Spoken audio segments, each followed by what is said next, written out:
সব আল্লাহর ওলিরা মিলে কোরআন খতম দিয়ে এখানে ফু দিল একটা গ্লাসের পানির ভিতরে। আপনার আম্মা কিংবা আব্বা শুধু বিসমিল্লাহ বলে আরেকটা গ্লাসের পানির মধ্যে ফু দিল, মায়ের দোয়াটা মুহূর্তেই কবুল করে নিবে কে?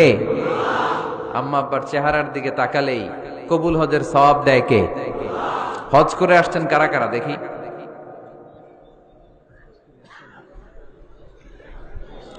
অনেক হাজি সাহেবান আছে মাশাআল্লাহ, হাত নামান। এই যে 3 লক্ষ 4 লক্ষ টাকা খরচ করে হজ করে আসলেন, আপনার হজটা আল্লাহর কাছে গ্র্যান্টেড, কবুল হয়েছে। এরকম কবুল হয়েছে এই মর্মে হাত তুলতে পারবেন কে কে দেখি? হুজুর আমি নিশ্চিত আমারটা কবুল হয়েছে। নাই, কারণ কবুল করার মালিক কে? আমরা কামনা করি সব হাজি সাহেবানদের হজ কবুল হোক। আমিও হজ করেছি 2018 সালে। আমরা কামনা করি আমাদের হজ উমরাগুলো কবুল হোক, কিন্তু হাত তুলে বলা যাবে না হুজুর আমারটা কবুল হইছেই, বলা যাবে? হইতেও পারে, নাও হইতে পারে। হাজি সাহেব লেখার জন্য, আল হাজ লাগানোর জন্য অনেকে যায়, আছে না নাই? তাওয়াফুল ওয়াদা একটা তাওয়াফ আছে, বিদায়ী তাওয়াফ। কি তাওয়াফ? হজের সব কাজ শেষে ফেরার আগে কাবা ঘরের সাথে দেখাটা, মোলাকাত করে আসতে হয়। আল্লাহর হাবিব বললেন সর্বশেষ দেখাটা যেন কাবা ঘরের সাথে হয়, 7টা তাওয়াফ যেন সে করে। তো এক লোক 6 তাওয়াফের পরে ফোন আসছে দেশে, তো মেয়েরে বলতেছে মা আর একটা তাওয়াফ বাকি আলহাজ হইতে, একটু পরে তুই ফোনটা দে, একটু পর দে, আলহাজ হইতে আর একটা তাওয়াফ বাকি। তো উনি গেছে কি হওয়ার জন্য? আলহাজ হওয়ার জন্য। নামের আগে আলহাজ লাগাবেন না। কেউ যদি আপনারে বলে হাজি সাহেব, বলুক, কিন্তু আমি হজ করছি একজনরে দেখানোর জন্য। তিনি কে? আল্লাহ। এজন্য ইখলাসটা বড় জরুরি। লোক দেখানো মনোভাব আমাদের সবকিছুকে ধ্বংস করে দেয়। তো যারা হজ করেছেন কেউ কিন্তু হাত তুলতে পারলেন না যে হুজুর আমি 100% কনফার্ম যে আমার হজটা কবুল হয়েছে। কিন্তু আল্লাহর হাবিব বলেন রহমতের নজরে তোমার আব্বা আম্মার চেহারার দিকে যদি একবার তাকাও, মুহূর্তেই একটা কবুল হজের সওয়াব তোমার আমল নামে আল্লাহ দিয়ে দিবে। চিল্লায় পড়েন আল্লাহু আকবার। এজন্য আব্বা আম্মার থেকে দোয়া নেওয়ার দরকার আছে না নাই? দোয়া চাইবেন, দোয়া চাইবেন। মায়ের মর্যাদা অনেক বেশি, বাবার চেয়ে 3 গুণ বেশি, কমসে কম। কয় গুণ বেশি? মা মা মা, তারপর বাবা। 3 বার মা। কয়বার মা? একবার বাবা। তার মানে মাকে ইসলাম দিয়েছে স্বর্ণ পদক, দিয়েছে রৌপ্য পদক, দিয়েছে ব্রোঞ্জ পদক, আর বাবাকে দিয়েছে সান্ত্বনা পুরস্কার। আমরা এটা নিয়েই খুশি, ঠিক কিনা?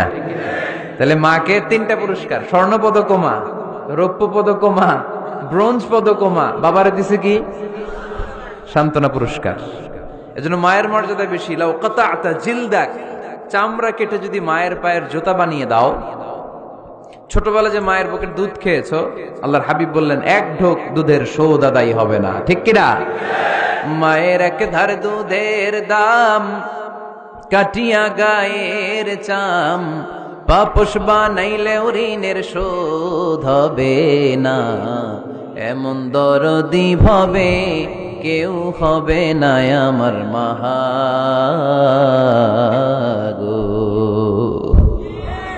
আহা, যাদের মা নাই তারা জানে মা না থাকার কি জ্বালা।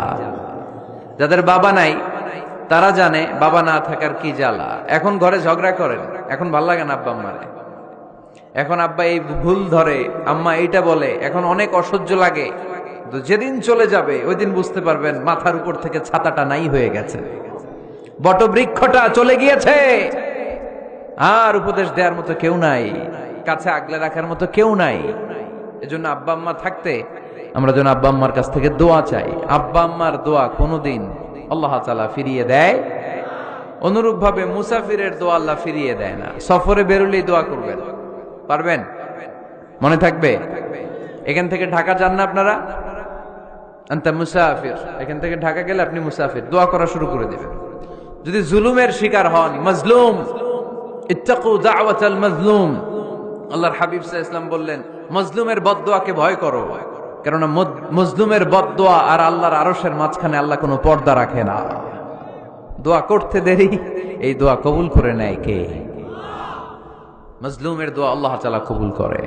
এজন্য আব্বা আম্মার কাছ থেকে যেন আমরা বেশি বেশি দোয়া নিতে পারি। আল্লাহ তুমি তৌফিক দাও।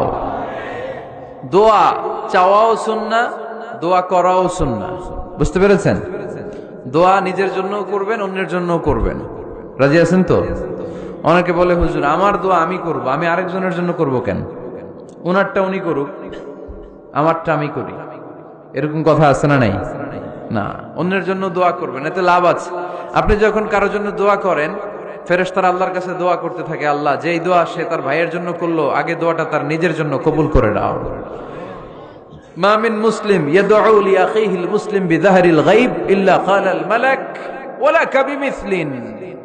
ফেরেশতারা বলে ওয়ালাকা বিমিসলিন, আপনি দোয়া করলেন আল্লাহ আমার এই ভাইটার টাকা পয়সা নাই, তুমি তারে ধনী বানায় দাও। ফেরেশতারা তখন বলে ওয়ালাকা বিমিসলিন, মানে আল্লাহ যিনি দোয়া করতেছে আগে তারে ধনী বানিয়ে দাও। সুবহানাল্লাহ কইতে পারলেন না? আরো জোরে বলেন সুবহানাল্লাহ। একখানা ডর করি কও বাজি সুবহানাল্লাহ। এইবার বেড়ে গেছে আওয়াজ। একখানা ডর করি হও না বাজি, এইটা বললে কক্সবাজার